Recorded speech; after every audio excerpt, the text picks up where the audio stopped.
ایوان کے اندر ہونے والے حالات اور واقعات ہم سب کے سامنے ہیں، اور اس سارے معاملے کو دیکھ کر بہت ساری باتوں پر ہنسی نکل جاتی ہے، اور ہنسی نکلنا بنتی ہے، کیونکہ ایک عام آدمی کو، پبلک کو یہ لگ رہا ہوتا ہے کہ عوام کی ویلفیئر کے لیے، عوام کی بہبود کے لیے اور عوام کے حق کی آواز کے لیے ایوان کے اندر بیٹھے تمام جتنے بھی ریپرزنٹیٹیوز ہیں پبلک کے، وہ ان کے حق کے لیے لڑ رہے ہیں، اور جتنی بھی لڑائی ہو رہی ہے ان کے حق کے لیے ہو رہی ہے، لیکن دراصل کہانی کچھ اور ہوتی ہے۔ بیک گراؤنڈ ریزنز میں اگر ہم جاتے ہیں تو حالات اس سے بھی زیادہ کشیدہ، گھمبیر، پیچیدہ، دیگر منہ دکھائی دیتے ہیں۔ پبلک تو اسی بات میں خوش ہے کہ ان کے علاقے کا ریپرزنٹیٹیو ایم این اے کی صورت میں اس وقت جو کر رہا ہے وہ اس کے حق کے لیے کر رہا ہے، اس کے حق کی لڑائی لڑ رہا ہے، لیکن حقائق کچھ اور ہوتے ہیں۔ میں نے 20 فروری 2021 کو ایک ٹویٹ کیا تھا، اور وہ ٹویٹ آپ کے سامنے رکھ دیتے ہیں کہ وہ ٹویٹ دراصل کیا تھا، لیکن اس سے پہلے تھوڑا سا بیک گراؤنڈ دینے کی بڑی اشد ضرورت ہے۔ عمران خان صاحب کی گورنمنٹ جب ڈیلیور نہیں کر پا رہی تھی، خاص طور پر مہنگائی اس وقت بھی بہت زیادہ تھی، اب بھی بہت ہے، اس وقت بہت زیادہ تھی، اور بار بار ایک ہی بات دہرائی جا رہی تھی کہ ہم این آر او نہیں دیں گے، اور این آر او مبینہ طور پر لینے والے یہ بول رہے تھے کہ ہم این آر او گورنمنٹ کو نہیں دیں گے۔ تو جب یہ ساری باتیں چل رہی تھیں تو اس وقت ایک تحریک جنم لے چکی تھی، اور اس تحریک کا نام تھا Pakistan democratic movement. All parties conference ہوئی، اس کے بعد اس تحریک نے جنم لیا۔ اس تحریک کے جنم لیتے ہی ایک واویلا مچ گیا اور ہاہاکار مچ گئی کہ جناب ہم نے تو استعفے اٹھا کر منہ پہ مرنے ہیں، ہم سب مل کر گورنمنٹ کا تختہ الٹ سکتے ہیں، گورنمنٹ چند دن کی مہمان ہے، پبلک کی ویلفیئر کے لیے ہم ان کو کچھ کرنے نہیں دیں گے، بندہ ایماندار ہے، بندہ تابعدار ہے، جیسے جملے آئے، اور اس کے بعد آن کی آن میں اس غبارے میں سے ہوا نکل گئی۔ یہ غبارے میں سے ہوا کیا اچانک سے نکل گئی؟ یعنی اس کے پیچھے کوئی بیک گراؤنڈ لاجک ہی نہیں تھی؟ کہ ہمیں تو یہی لگتا ہے نا کہ شاید تحریک کا اب رخ بدل چکا ہے، شاید تحریک کے اب زاویے اور جہتیں نئی ہوں گی، ہمیں لگتا ہے کہ تحریک ایک نئے ماڈل کے تحت کام کر رہی ہوگی، ہمیں لگتا ہے کہ تحریک کی منزل تو وہی ہے لیکن اس کا راستہ شاید بدل چکا ہے، لیکن ایسا قطعی نہیں ہے۔ میں اپنے 20 فروری والے اس ٹویٹ کی طرف آپ کی نشاندہی کراؤں گا۔ اس وقت تک یہ ساری چیزیں نہیں ہوئی تھیں اور یہ ایونٹس ابھی ہونے لگے تھے، گلگت کے انتخابات ہونے لگے تھے، اور پوری دنیا میں ایک بات بڑے زبان زد عام تھی کہ گلگت کے انتخابات پاکستان پیپلز پارٹی مارکہ مار جائے گی، اور شاید ڈیل ہو چکی ہے۔ اس کے بعد پھر سینٹ انتخابات کی باری تھی، تو اس وقت بھی یہ کہا جا رہا تھا کہ سینٹ انتخابات میں نون لیگ اور پیپلز پارٹی بطور پی ڈی ایم گورنمنٹ کو اٹھا کے ماریں گے، کیونکہ اس سے پہلے حفیظ شیخ صاحب کا اور یوسف رضا گیلانی صاحب کا جو ٹاکرا تھا، اس ٹاکرے سے ہمیں بہت ساری باتیں نظر آ چکی تھی۔ ضمنی انتخابات کے حوالے سے ایک بات کہی جا رہی تھی کہ کیونکہ گورنمنٹ ہے تو گورنمنٹ ضمنی انتخابات ہمیں ہمیشہ جیتتی ہوتی ہے، تو اس دفعہ بھی کوئی الگ چیز نہیں ہوگی، گورنمنٹ ہی ضمنی انتخابات میں اپنی پوزیشن بڑھا کر دکھائے گی اور اس کو پوزیشن ملے گی۔ لیکن میرا جو ٹویٹ تھا اس میں نے 4 چیزوں کا انالیسس کیا تھا، اور اگر ان ڈیٹیل دیکھا جائے تو 3+3 کی ایکویشن کا انالیسس کیا تھا۔ یہ ٹویٹ تھا 20 فروری 2021 کا۔ اس ٹویٹ میں 3/3 کی ایکویشن تھی، گو کہ 4 کی بنتی ہے لیکن 3/3 ہم اس کو کر لیتے ہیں۔ پہلی ایکویشن میں نے یہ کہا تھا کہ گلگت کے انتخابات پاکستان تحریک انصاف لے جائے گی، اور وہی ہوا۔ گلگت کے انتخابات پاکستان تحریک انصاف بائی ہک اور کروک، وہاں پر تمام ان کے عمائدین کو ملا کر جس طرح سے بھی آزاد سیٹیں ملا کر پی ٹی آئی گورنمنٹ بنانے میں کامیاب ہو گئی۔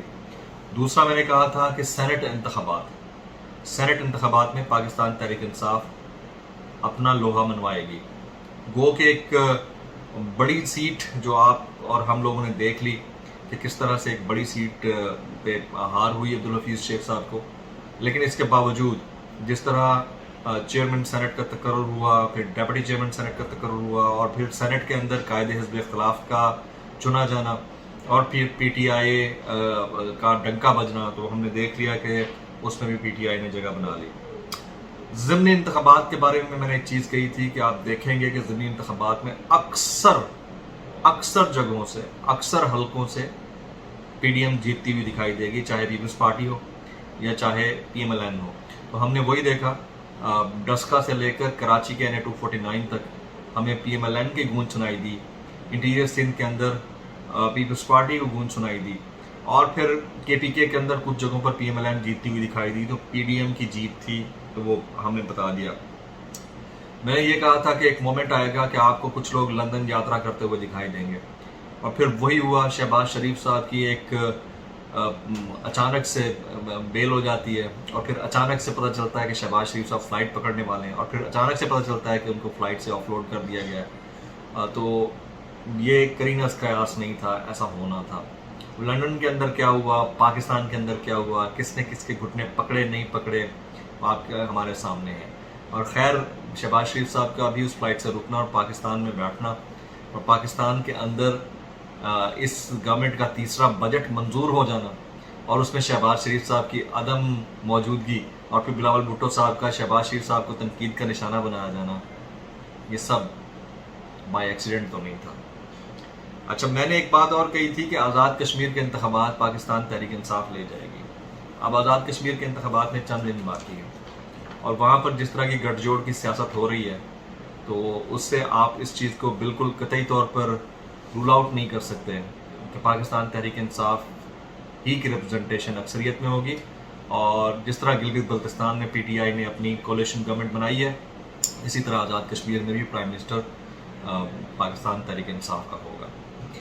ایک آخری جو چیز جو سب سے امپورٹنٹ تھی, جس کے اوپر بار بار سیاستدان تبرہ کیے جا رہے ہیں اور بار بار کہے جا رہے ہیں, اور وہ چیز ہے کہ انتخابات کب ہوں گے, یعنی عام انتخابات کب ہوں گے.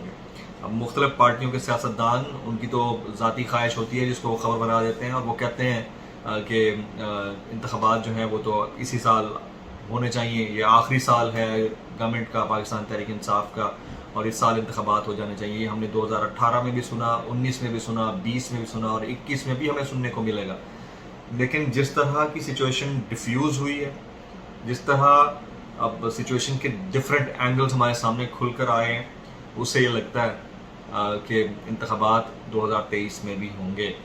عام انتخابات 2023 کے اندر ہی منعقد ہوں گے, اس سے پہلے منعقد ہوتے ہوئے دکھائی نہیں دیتے. ایسے تو نہیں 2021-22 کا بجٹ پاس ہو گیا, ایسے تو نہیں شہباز شریف صاحب ایوان سے غائب رہے, ایسا تو نہیں شاہ محمود قریشی صاحب اور بلاول صاحب کے درمیان گرما گرمی ہوئی. آخر کچھ تو بات ہے, اپوزیشن کو اپنی اپوزیشن زندہ رکھنی ہے تو اس کو آکسیجن کہیں نہ کہیں سے چاہیے, اور in order to feed the beast, news میں رہنے کے لیے یہ کرنا بنتا ہے, اور اسی لیے اپوزیشن یہ کر رہی ہے. گورنمنٹ کو یہ دنیا کو دکھانا ہے کہ ہم نے تو NRO نہیں دینا, ہم تو NRO دے ہی نہیں سکتے, اور بیک ڈور میں کیا ہو رہا ہوتا ہے وہ ہم سب کے سامنے ہے. تو پبلک اگر یہ سمجھتی ہے کہ یہ ایوان ہے یا پارلیمان ہے تو آپ کی خام خیالی ہے. اصل میں یہ ایوان یا پارلیمان سے زیادہ ڈیلستان ہے. ایوان یا پارلیمان سے زیادہ ایک دوسرے کو ریلیف دینے کا فورم ہے. پبلک کی وائس اٹھانے سے زیادہ پبلک کی وائس کے نام پر اپنے مفادات نکالنے کا فورم ہے. ڈیل ہوئی ہے, ڈیل ہوتی آ رہی ہے, اور یہ جو میں نے آپ کے سامنے اپنا ٹویٹ ڈسکس کیا ہے 20 فروری 2021 کا, یہ ٹویٹ کسی انفارمیشن کے اوپر بیسڈ نہیں تھا. یہ میرا پیورلی انالیسس تھا, اور انالیسس 100% آپ کے سامنے درست ہوتا ہوا دکھائی دیتا ہے. اس میں صرف 2 چیزیں رہ گئی ہیں, ایک تو آزاد کشمیر کے انتخابات, اور دوسرا عام انتخابات, جس کے متعلق میں نے کہا تھا کہ 2023 میں ہوں گے. عام انتخابات 2023 میں ہوتے ہیں نہیں ہوتے ہیں اس کا فیصلہ 1 سال میں ہو جائے گا, اور یہ والا جو آزاد کشمیر کا انتخاب ہے 1 مہینے کے بعد آپ اور ہمارے سامنے اس کے ریزلٹس ہوں گے. اب اس سے بھی ایک بڑا mega question, and that is کہ 2023 کے عام انتخابات کون جیتے گا. تو ظاہر ہے کہ سب کی نظریں 3 بڑی پارٹیز کے اوپر ہیں, PMLN کے اوپر, PTI کے اوپر, اور پاکستان پیپلز پارٹی کے اوپر. میرا تجزیہ یہ ہے کہ اگر PTI آخری سال میں کچھ گورن کر گئی 2021 اور 22 کے اندر, اور پبلک کو ریلیف دے گئی, تو 23 PTI کا ہوگا. لیکن اگر ہلکا سا بھی پبلک کو ریلیف نہ ملا اور سلسلہ اسی طرح چلتا رہا, تو یاد رکھیے گا 2023 PMLN کا نہیں ہوگا, پیپلز پارٹی کا ہوگا. یہ میرا انالیسز ہے, کوئی خبر نہیں ہے. جا دیجیے گا.